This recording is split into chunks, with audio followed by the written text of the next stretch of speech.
tenang kita ada di hadapan Tuhan, dan kita mau mengangkat pujian yang menyatakan bahwa Kau mendengar seruan hatiku.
Hati kami merindukan kebenaran firman Tuhan. Seperti Rusaya merindukan sungai yang berair, demikianlah hati kami, jiwa kami, hidup kami merindukan Engkau ya Tuhan. Kami mohon Roh Kudus menolong, membimbing kami, untuk kami boleh mengerti, memahami akan kebenaran firman Tuhan, dan kami semakin bertumbuh indah di hadapan Tuhan. Hamba-Mu ya Tuhan, Engkau percayakan, ialah Tuhan Rabi bibir mulut hamba-Mu. Apapun yang keluar dari bibir mulut hamba-Mu ini, Tuhan berbicara bagi kami semua. Terima kasih Bapa, kami siap menyambut firman Tuhan. Di dalam nama Tuhan Yesus kami berdoa dan bersyukur. Haleluya. Amin. Silakan duduk Bapak Ibu Saudara yang saya kasih dalam nama Tuhan Yesus. Shalom. Sekali lagi shalom. Kita bersyukur hari ini Tuhan berikan kita kesempatan sekali lagi untuk kita ada bersama-sama di dalam ibadah minggu pagi hari ini.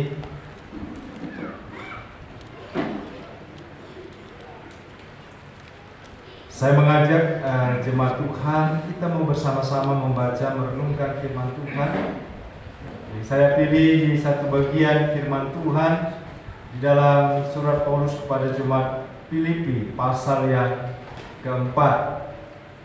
Filipi pasal yang keempat.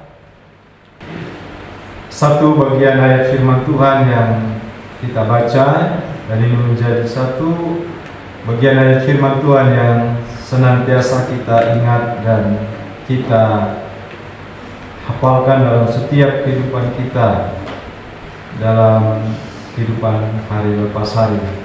Sekali lagi Bapak Saudara, saya undang kita bangkit berdiri, kita baca ayat yang ke-13 saja. Filipi pasal 4 ayat 13 dalam perikop di atas, nasihat-nasihat terakhir. Perikop yang berikut, terima kasih atas pemberian jemaat. Ayat 13, 1, 2, 3. Segala perkara dapat kutanggung dalam Dia yang beri kekuatan kepadaku. Sekali lagi, segala perkara dapat kutanggung dalam Dia yang beri kekuatan kepadaku. Amin. Silakan duduk jemaat Tuhan yang saya kasih dalam nama Tuhan Yesus Kristus. Yang berbahagia adalah setiap kita yang membaca, merenungkan dan melakukan firman Tuhan. Shalom. Sekali lagi shalom. Masih ingat siapa yang di samping kiri kanannya? Masih ya.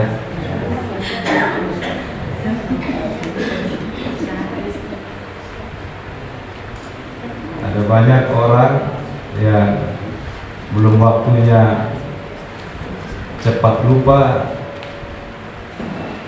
Sekarang banyak yang cepat lupa.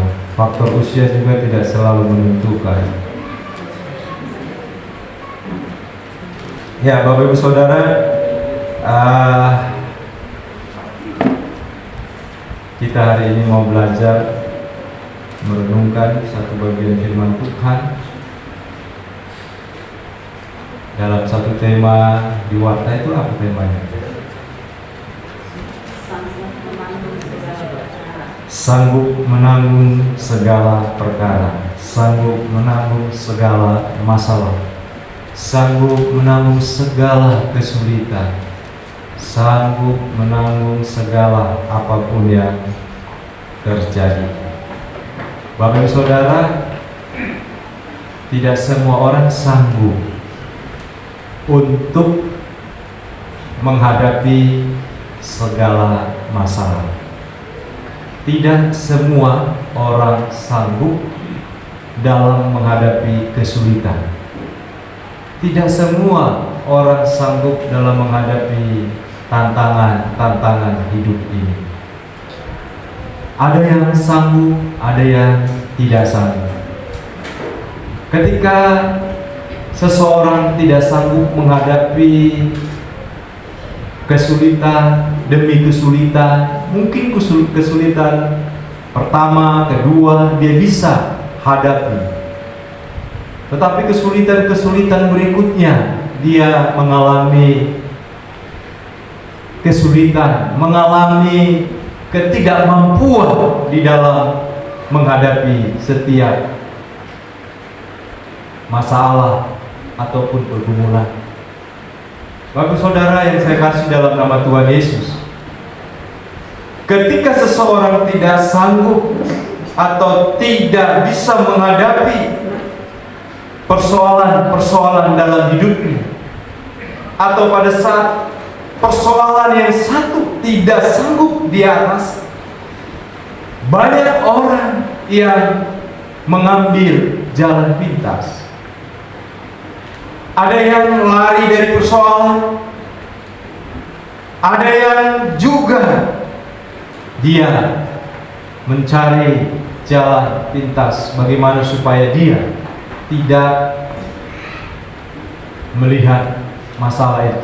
Bahkan ada yang sampai menggantung diri, atau juga dia pergi ke tempat-tempat yang dimana membuat dia bisa menghilangkan kesulitan ataupun masalah dalam hidupnya. Itulah yang diambil jalan oleh orang-orang yang tidak sanggup, yang tidak bisa menyelesaikan atau menghadapi setiap persoalan di dalam kehidupan. Saudara,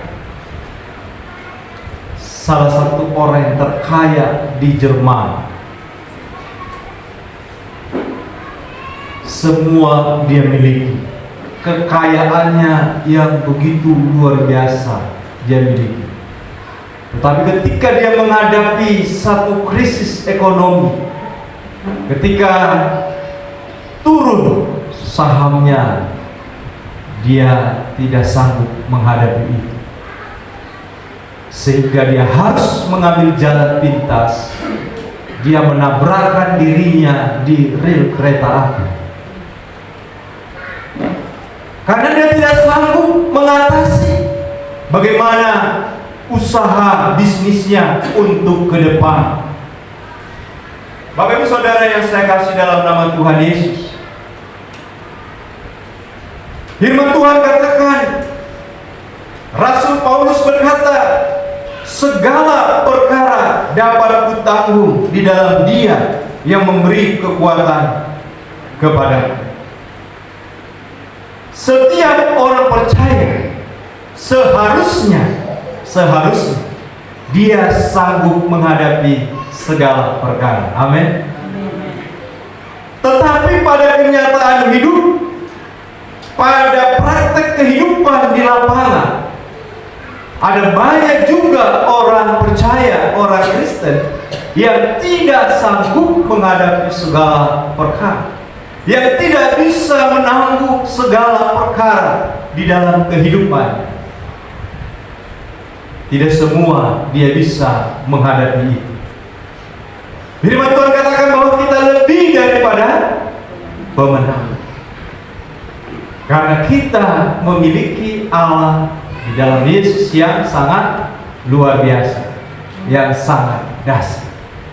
Bapak Saudara, hari ini kita mau belajar dari Paulus,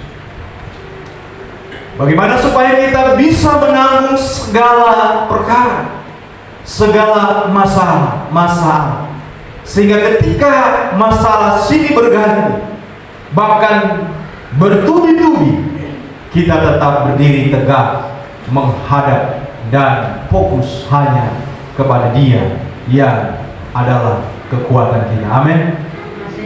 Apa rahasianya? Kita belajar dari Paulus. Saya mencoba untuk membagikan untuk kita semua di dalam bagian ayat firman Tuhan ini.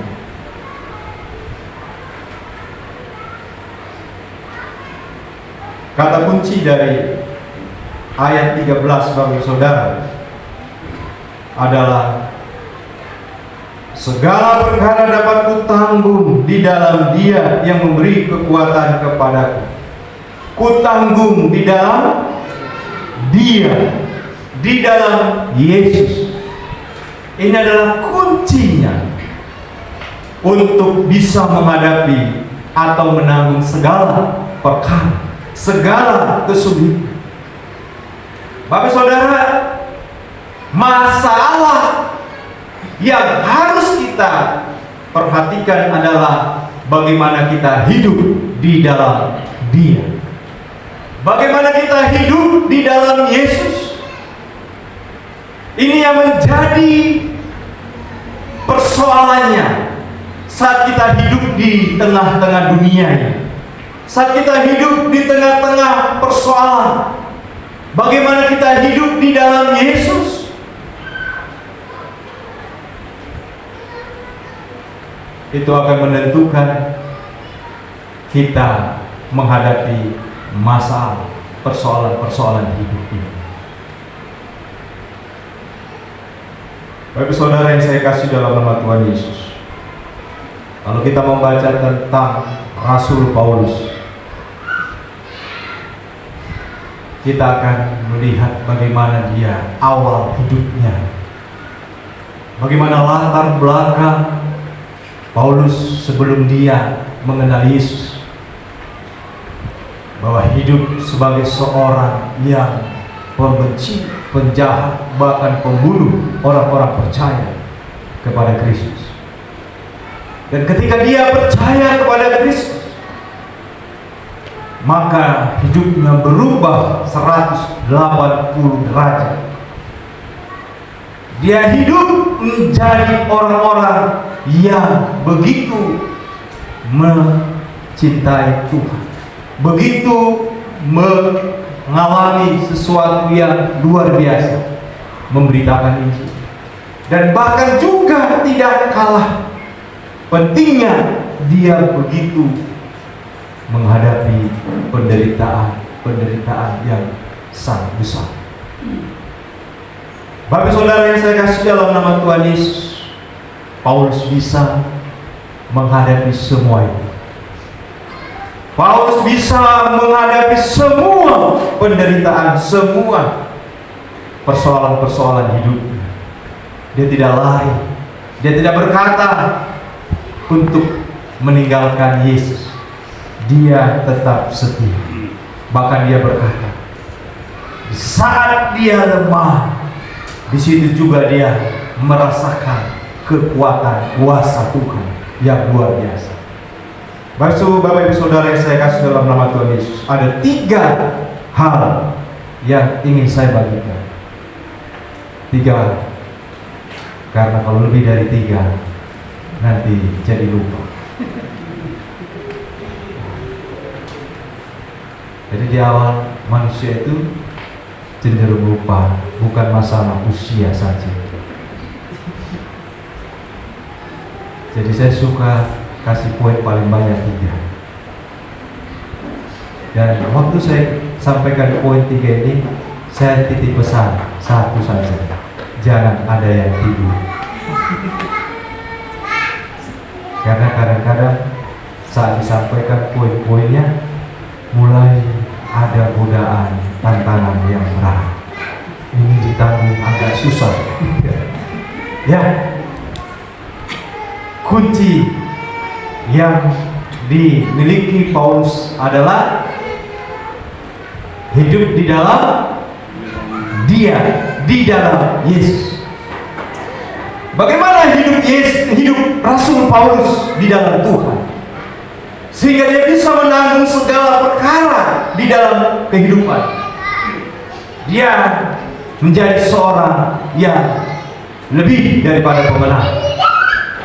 Yang pertama, Bapak Ibu Saudara, hidup Paulus di dalam Yesus adalah yang pertama, Paulus selalu hidup dalam penuh ucapan syukur kepada Tuhan.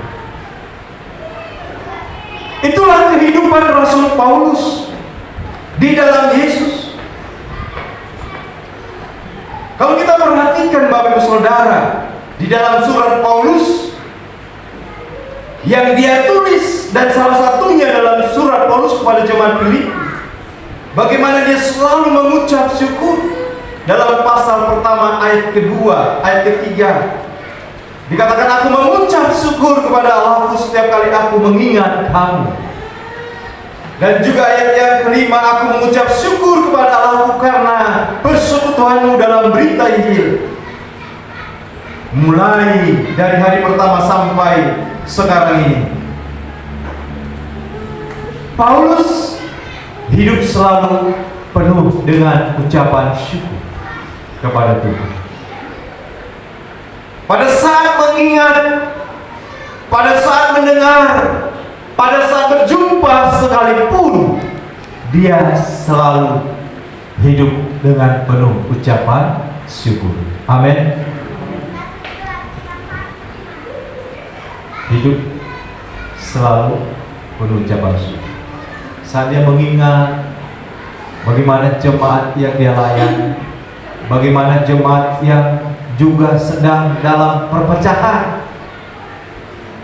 yang juga dia mendengar jemaat yang juga sedang dalam penganiayaan, bahkan yang sedang menghadapi kesulitan, bahkan juga pada saat dia melihat bahwa dia juga ada yang tidak senang dengan dia, dia selalu hidup dengan penuh ucapan syukur. Bapak Saudara, itulah Rasul Paulus hidup di dalam Tuhan. Dia hidup di dalam Yesus, selalu hidup dengan penuh ucapan syukur. Bagaimana dengan kita? Apakah kita selalu hidup dengan penuh ucapan syukur? Di saat kita mengingat mungkin hal-hal yang tidak baik, hal-hal yang tidak menyenangkan, atau mendengar berita-berita, informasi yang tidak sesuai hati kita, apakah kita menaikkan syukur kita kepada Tuhan, atau sebaliknya kita bertambah lesu, bertambah hilang semangat, atau menjadi sesuatu yang membuat kita tidak bisa tidur, membuat kita menjadi sesuatu yang menggelisahkan? Bagaimana? Apakah kita selalu bersyukur di hadapan Tuhan? Paulus melakukan itu, Bapak Ibu Saudara. Ketika dia mengingat, mendengar, dan melihat, langsung dia tetap bersyukur kepada Tuhan. Inilah yang membuat Rasul Paulus sanggup, mampu menghadapi segala perkara, segala kesulitan demi kesulitan. Ini hal yang luar biasa, selalu hidup dalam ucapan syukur. Amin. Bapak Saudara, kalau tiap hari yang istri-istri lihat suami bersyukur nggak lihat suaminya? Atau ingat-ingat kesalahannya? Coba lihat dulu, selalu nggak bersyukur lihat suami?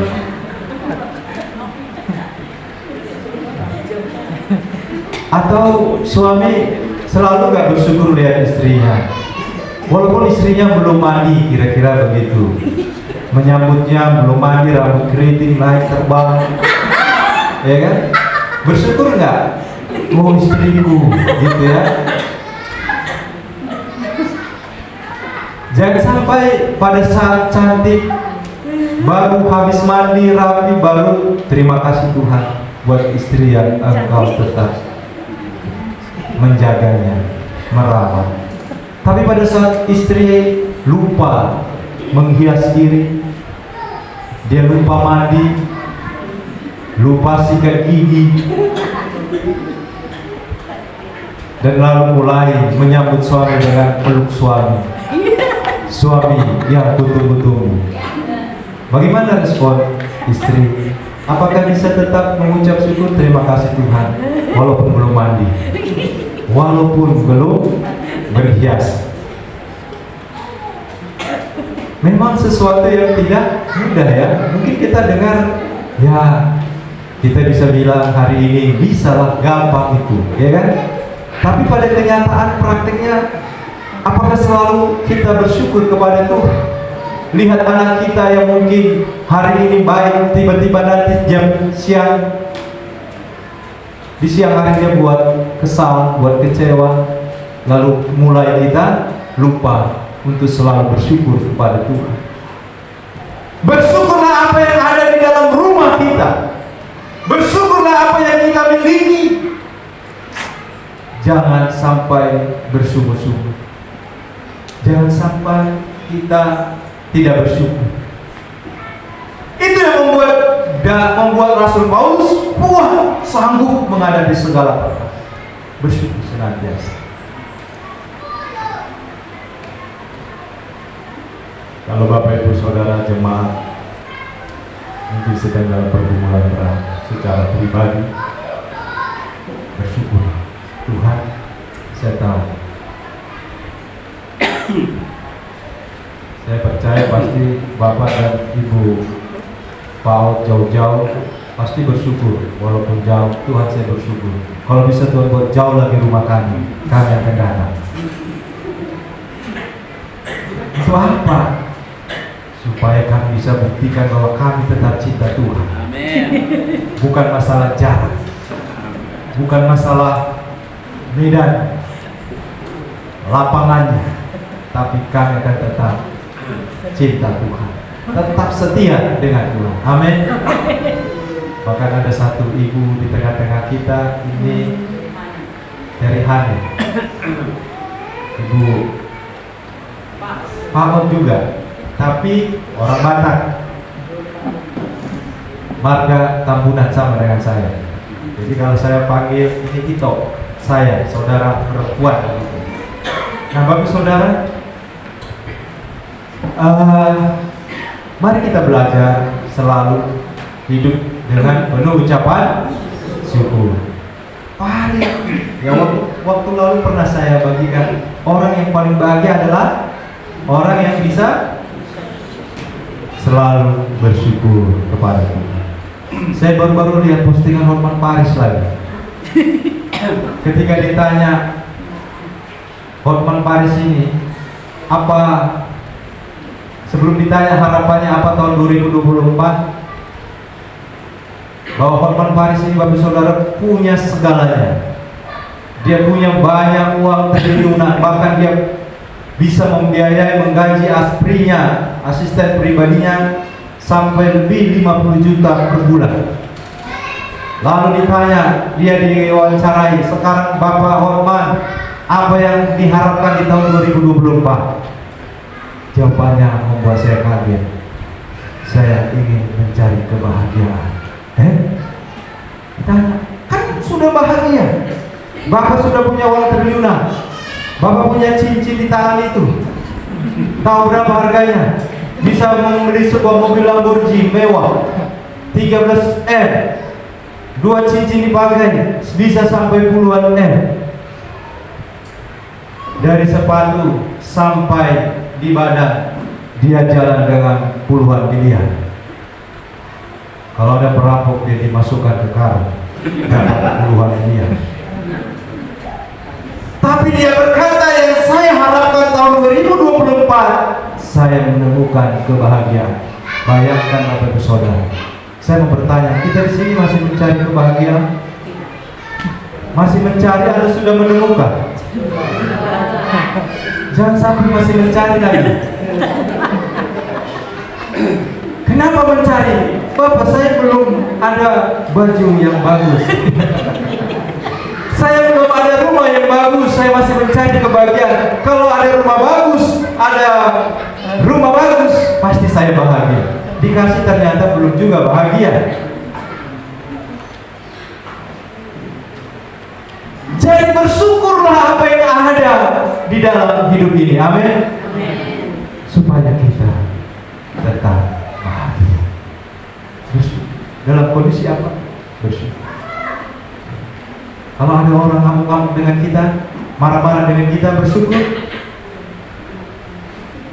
Jangan tetap begitu.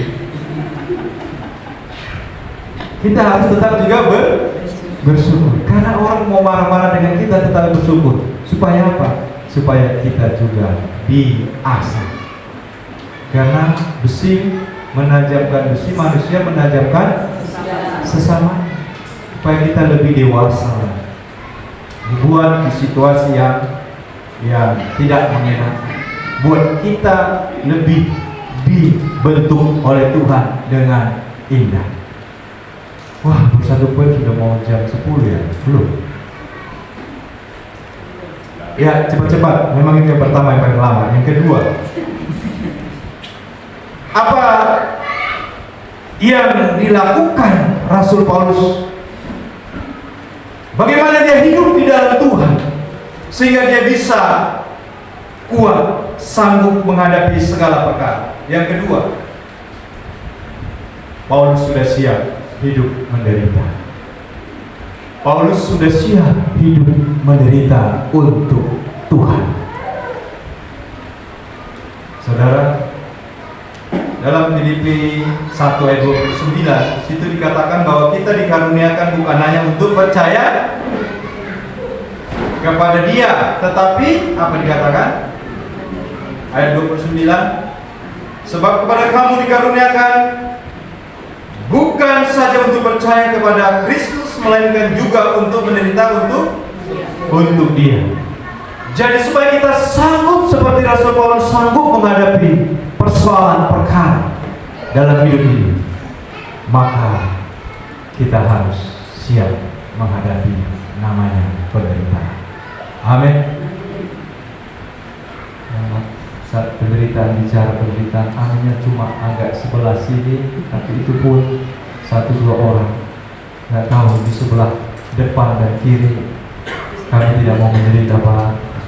Kami sudah cukup menderita. Jadi kami sudahlah, jangan menderita lagi. Saudara, jangan pernah bermimpi selagi masih ada napas hidup tidak ada penderitaan. Justru selagi masih hidup, penderitaan itu banyak. Karena itu juga bagian yang dikaruniakan Tuhan. Amin. Jadi kalau menderita untuk Tuhan, itu adalah karunia Tuhan. Jadi kalau kita menderita oleh Tuhan, bersyukurlah, Tuhan, saya menderita, Tuhan izinkan ini karena saya dikaruniakan Tuhan.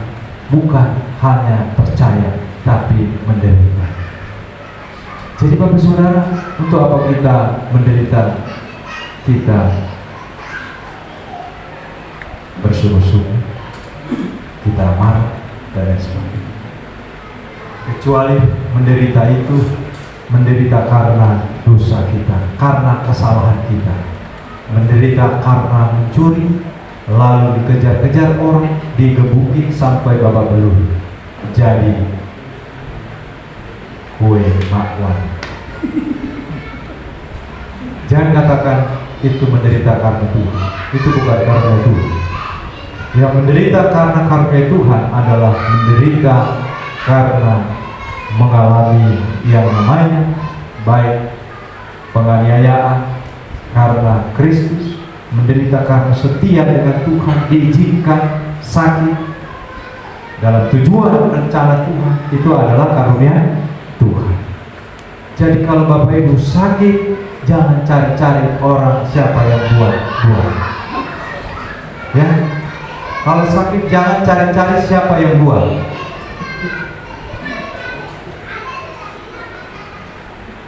Tapi lihatlah kepada Tuhan.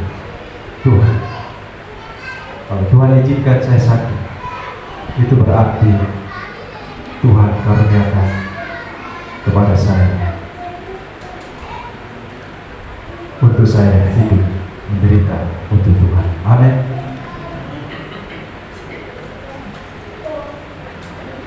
Jadi harus siap menderita.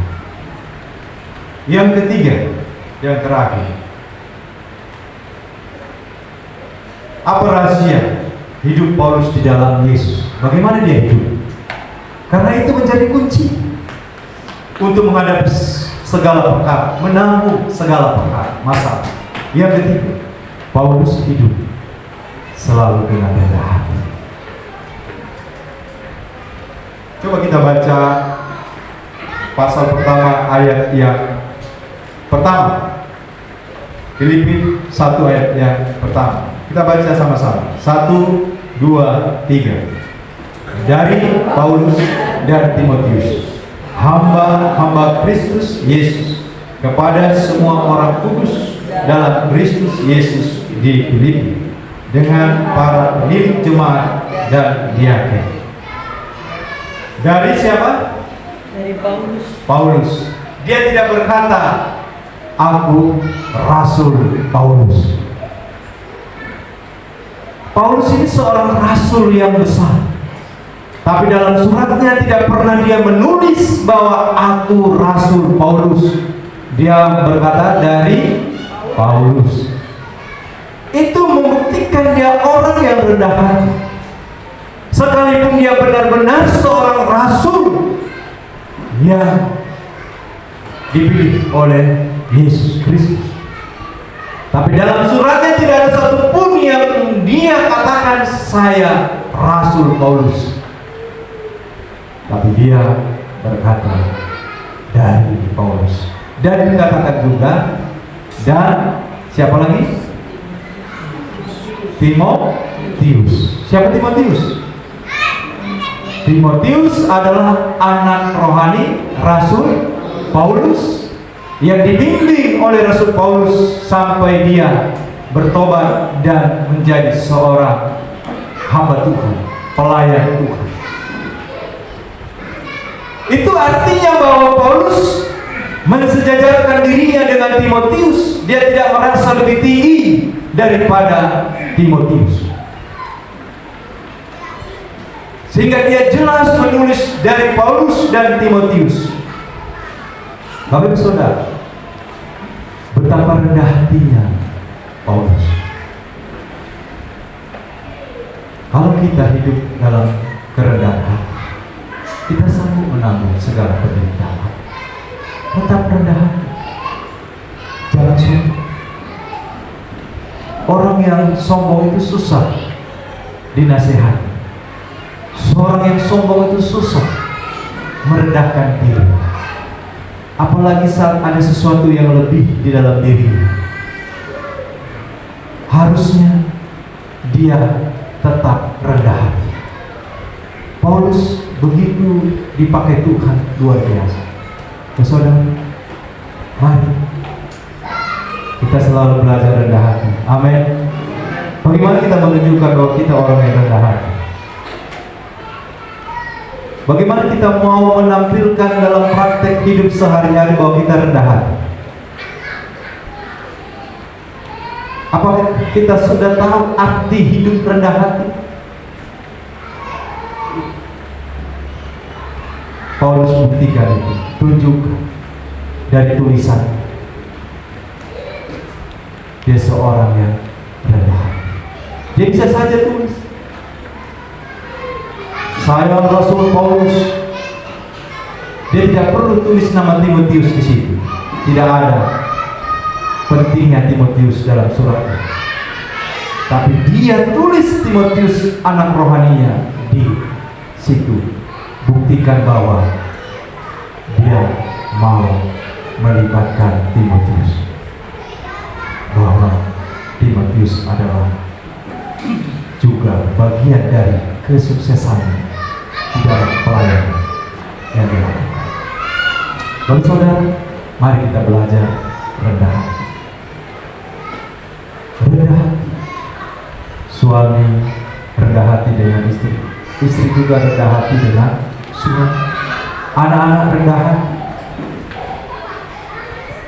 Orang kalau rendah hati, ditegur pun dia, dimarahi pun dia tidak akan melawan. Dia tidak akan membangkang, dia tidak akan mengamuk, dia tidak akan kecewa. Orang yang rendah hati itu siap apa saja yang dihadapi. Dia siap menanggung segala perkara. Bapak Saudara, pernahkah Bapak Saudara ketika disalahkan, ketika dimarahi, ditegur, ketika Bapak Saudara dikecewakan, tetap rendah hati? Adakah pengalaman hidup itu? atau ketika kita menghadapi semua, kita mulai berkata-kata yang tidak baik, berkata-kata yang tinggi, berkata-kata yang sombong, berpikir yang jahat. Tuhan melihat kita harus rendah. Amin. Bisa sekali lagi tatap samping kiri, engkau orang yang rendah hati. Katakan.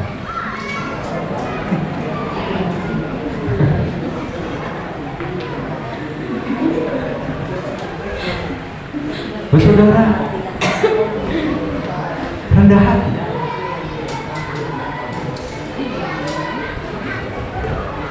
Kalau anak Tuhan itu memang harus rendah hati. Siapapun harus rendah hati. Dalam bergaul, dalam berteman, rendah hati. Jangan kita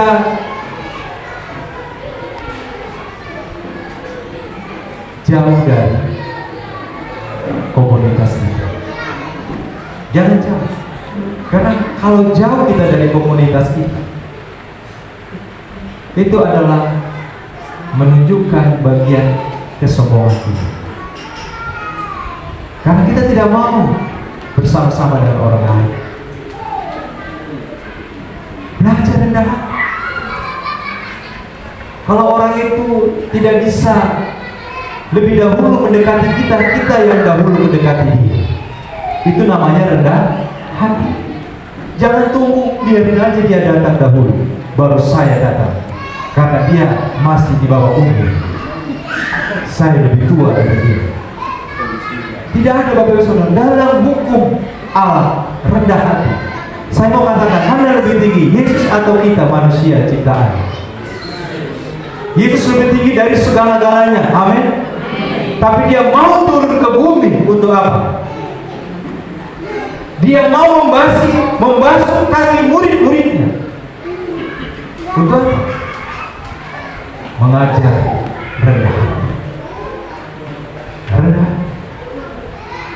Ya, Bapak Saudara, kita bersyukur ini alat musik sudah ada yang baru. Siapa yang senang? Semua senang, tidak ada yang satu saja yang senang. Ya kan? Tapi persoalannya adalah bagaimana tim musik ini nanti akan bertanggung jawab. Tim musik harus saling rendah hati, supaya pukulannya jangan suka-sukanya, supaya pemain keyboard tidak suka-sukanya, supaya pemain bass juga tidak suka-sukanya. Ketika dinasehati, diingatkan, turunkan sedikit, agak lari-lari, jangan. Harus dengan rendah hati menerima. Disitulah kita akan menunjukkan siapa kita sesungguhnya, orang yang rendah hati atau tidak. Ketika kita dinasihati, ketika kita diingat, ketika kita disalahkan sekalipun, kita harus tetap rendah hati. Maka orang yang rendah hati sanggup menanggung segala perkara. Ada 3 tadi. Yang pertama apa? Penuh dengan ucapan syukur dalam hidupnya. Yang kedua apa? Hidup di dalam Tuhan. Siap menderita, baik secara fisik maupun secara rohani, sama saja. Dan yang ketiga apa?